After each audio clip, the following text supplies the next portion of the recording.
James Sanders, 29 anos, entrou no bar querendo apenas tomar algumas bebidas depois de mais um dia exaustivo.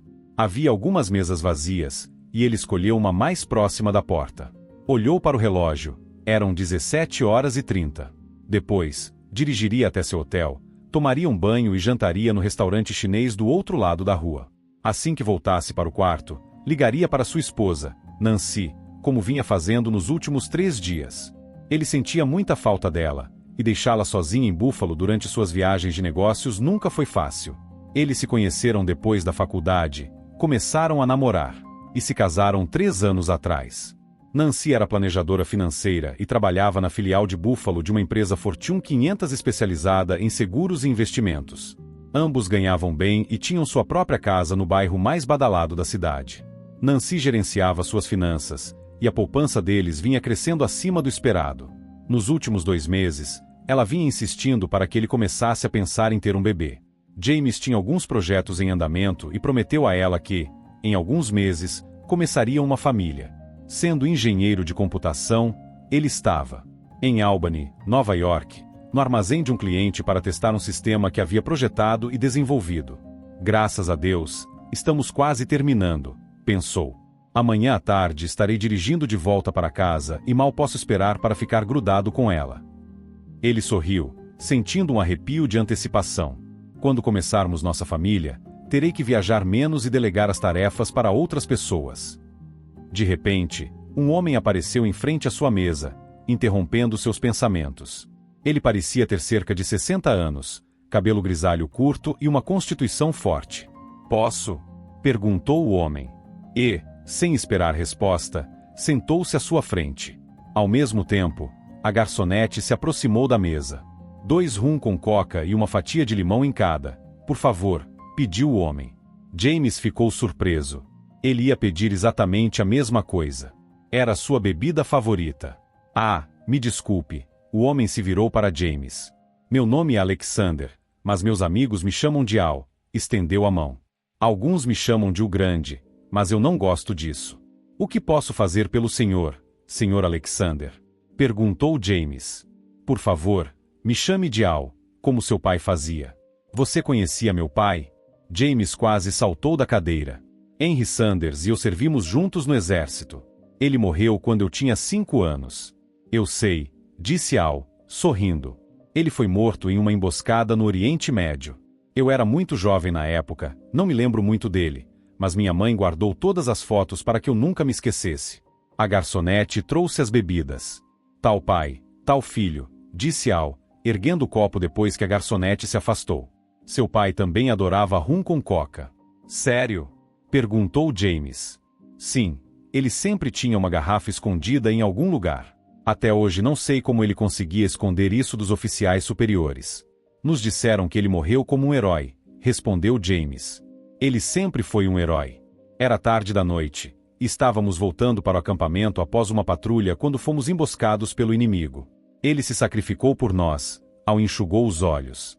"Na verdade, ele morreu nos meus braços. Antes de partir, ele me fez prometer que cuidaria da família dele", continuou Al, engolindo seu rum e acenando para a garçonete. 3 meses depois, fui baleado. A bala passou a poucos milímetros do meu coração. "Você teve sorte." "Sim, tive." A garçonete trouxe mais 2 rum com coca. "Fui levado de avião para Israel para fazer a cirurgia. Depois, fui dispensado do exército e voltei para o Alabama. Passei por um tempo de terapia e, quando me recuperei, comecei a procurar por sua mãe e por você. Descobri que ela havia se mudado para perto dos pais, no Maine. Fui até Bangor e conheci seus avós, que já faleceram. Eles me disseram que sua mãe havia conhecido um empresário inglês e se casado com ele. Ele levou vocês 2 para Londres", disse Al, tomando um gole da bebida. "Fiquei feliz em saber que ela encontrou alguém e seguiu em frente com a vida depois que meu padrasto faleceu em um acidente de carro. Depois disso, voltamos para os Estados Unidos", disse James. "Eu sei. Você tinha 18 anos e tinha acabado de terminar o ensino médio, certo?" observou Al. James olhou diretamente nos olhos de Al, intrigado. "Tenho algumas coisas para te contar." Al olhou ao redor. "Por que não caminhamos até o parque? Será um lugar melhor para conversar." Os 2 homens terminaram suas bebidas. Al jogou algum dinheiro sobre a mesa e eles saíram. O Washington Park ficava a um quarteirão dali. Eles se sentaram perto da fonte memorial de Moisés. Quando voltei para casa, depois de Bangor, Al olhou para o horizonte, como se revivesse aqueles momentos. Comecei a procurar trabalho. Pouco tempo depois, 2 homens vieram me procurar. Eram como os Homens de Preto. Faziam parte de uma organização governamental recém-formada, que estava recrutando veteranos com habilidades especiais. Estavam montando uma equipe com treinamento específico para fazer coisas que outros recusariam. Coisas sujas. James franziu a testa. Exatamente, confirmou Al. Infelizmente, não posso revelar mais nada. Fui enviado para missões pelo mundo inteiro. Sempre que estava na Inglaterra ou na Europa continental, fazia questão de verificar discretamente como você e sua mãe estavam. Por causa da sua promessa ao meu pai? Perguntou James. Sim, filho. Quando descobri que seu padrasto estava tendo um caso com sua jovem secretária. O quê? Ele estava traindo minha mãe? James ficou chocado. Sim, James. E sua mãe não sabia. Ele até estava planejando se divorciar dela e expulsar vocês 2 de casa sem um centavo. James abaixou a cabeça, balançando-a em descrença. Sempre achei que ele amava minha mãe. Foi aí que precisei intervir. No dia em que ele ia se encontrar com seu advogado para dar entrada no divórcio, garanti que ele não comparecesse. Você quer dizer que... James ficou horrorizado. O acidente não foi um acidente, disse Al, inspirando profundamente. Eu te disse, fazemos trabalhos sujos. Sua mãe tomou a decisão certa, no entanto. Vendeu tudo, inclusive o negócio, pegou o dinheiro e voltou para cá. É difícil de acreditar, respondeu James. Eu sei. Filho, você entrou na faculdade poucos meses depois de chegar. Sua mãe então conheceu um viúvo por meio de um encontro arranjado. A primeira esposa dele morreu de câncer. Não tinham filhos. Você investigou ele também? Perguntou James. Claro que sim. Ele é um ótimo homem e ama sua mãe. Fico feliz por ela. Eu também, respondeu James. Você já tentou descobrir quem enviou aquelas fotos da sua então namorada, Sandra, em momentos íntimos com seus 2 melhores amigos? Perguntou Al, sorrindo. Foi você? James levou as mãos ao rosto, atônito. Sempre achei que fosse alguém da faculdade que não queria se envolver.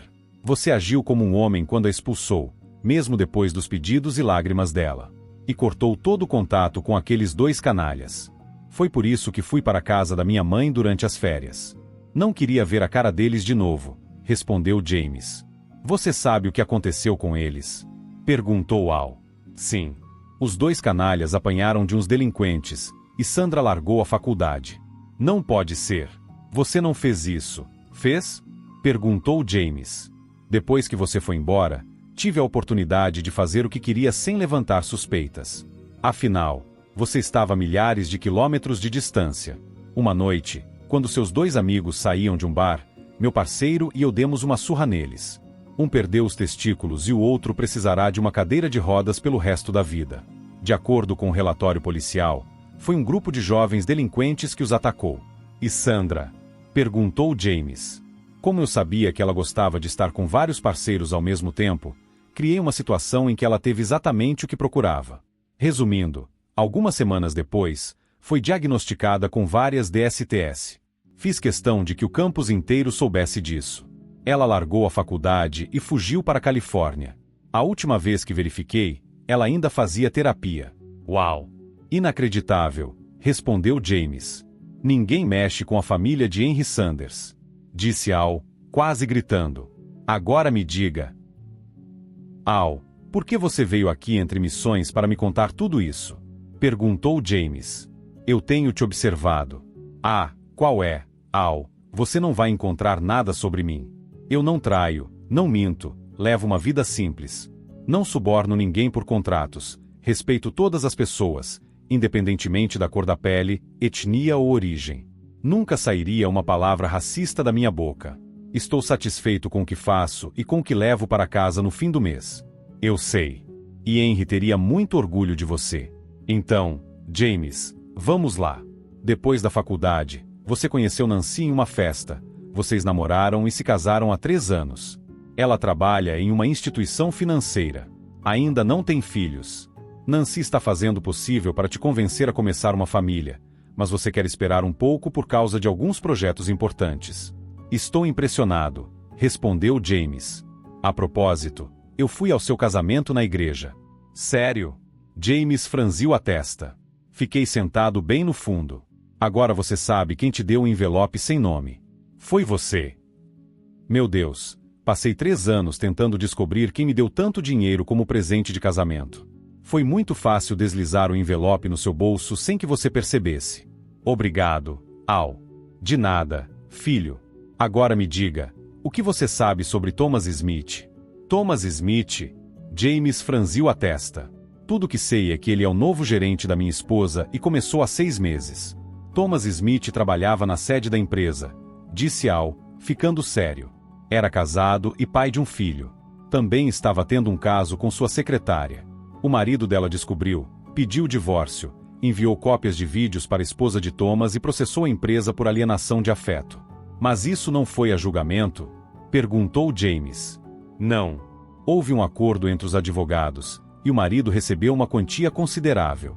A esposa de Thomas se divorciou dele, ficou com a guarda da criança e o deixou sem nada. Como ele ainda trabalha na empresa? Perguntou James. Thomas é sobrinho do presidente do conselho. Praticamente intocável. Criaram um cargo novo na filial de Buffalo e o transferiram para lá. Ele é problema? James perguntou. Sim, James. Ele está tendo um caso com sua esposa há 4 meses, respondeu Al. O quê? Não pode ser. A Nancy jamais faria algo assim. Ela nunca me trairia. James quase chorou. Estou investigando isso há 2 meses. Você sabe disso há 2 meses e só agora está me contando? Cortou James. Por favor, acalme-se, James. Na nossa profissão, planejamento é essencial. Eu precisei esperar sua próxima viagem de negócios para iniciar a Operação Traidores. Você tem um nome para isso? Explodiu James. Escute o que eu tenho a dizer. Eles se encontravam em motéis, e às vezes, na sua própria cama quando você trabalhava até tarde. Instalamos grampos na sua casa e temos gravações em vídeo. Mas não se preocupe, sempre que você estava em casa, desligávamos tudo. Pelo que vi, ela nunca foi coagida nem chantageada. Al pegou seu celular Android, abriu um arquivo de vídeo e entregou a James. Esta gravação foi feita ontem à noite. Só não jogue meu telefone longe por causa da raiva. James reconheceu seu próprio quarto. Nancy, vestida com seu vestido de noiva branco, estava de 4 na cama, enquanto Thomas a segurava.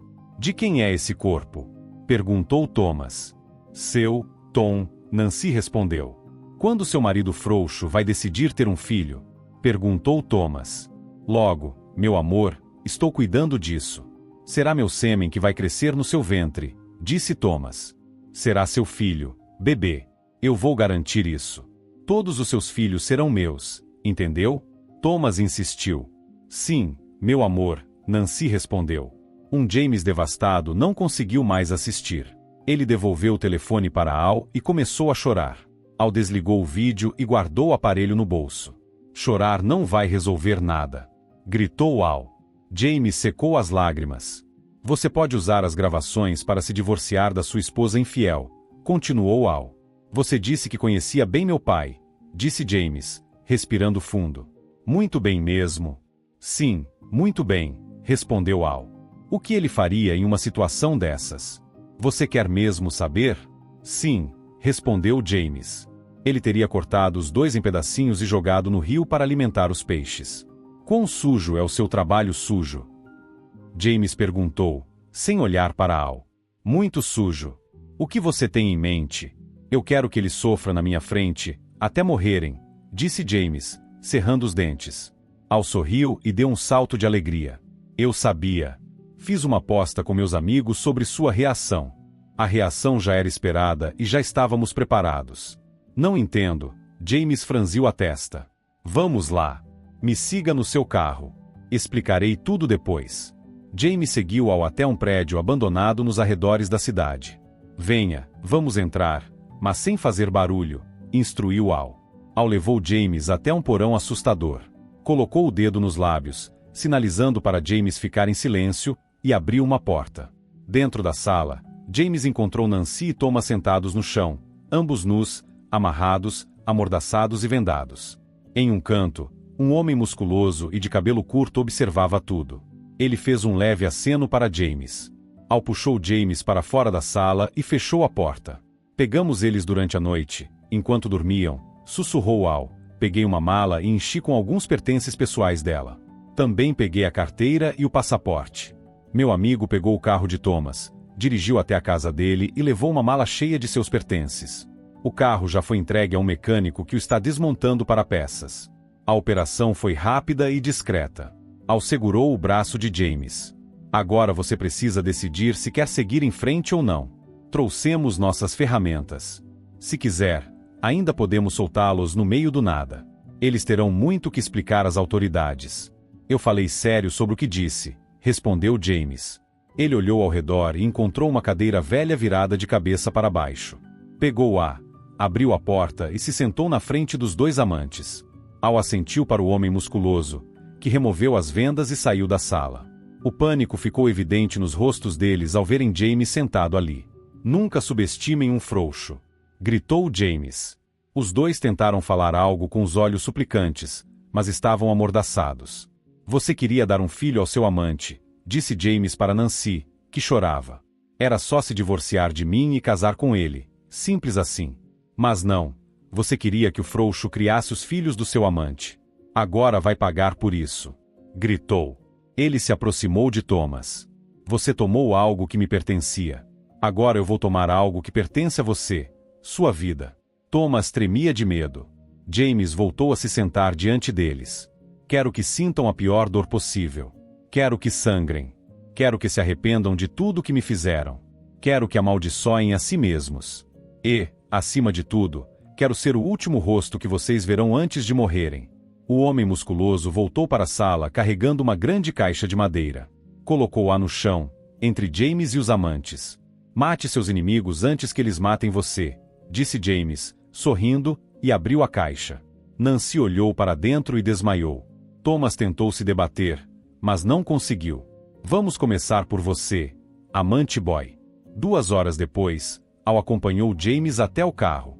Não esqueça de fazer exatamente o que eu te disse. Ligue para todo mundo e, antes do fim da noite, chame a polícia.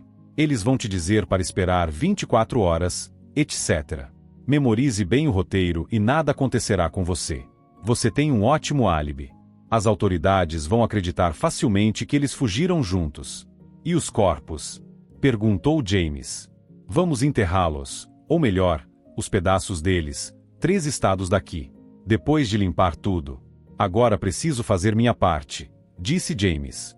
Claro que sim. Quando nos veremos de novo? Perguntou James.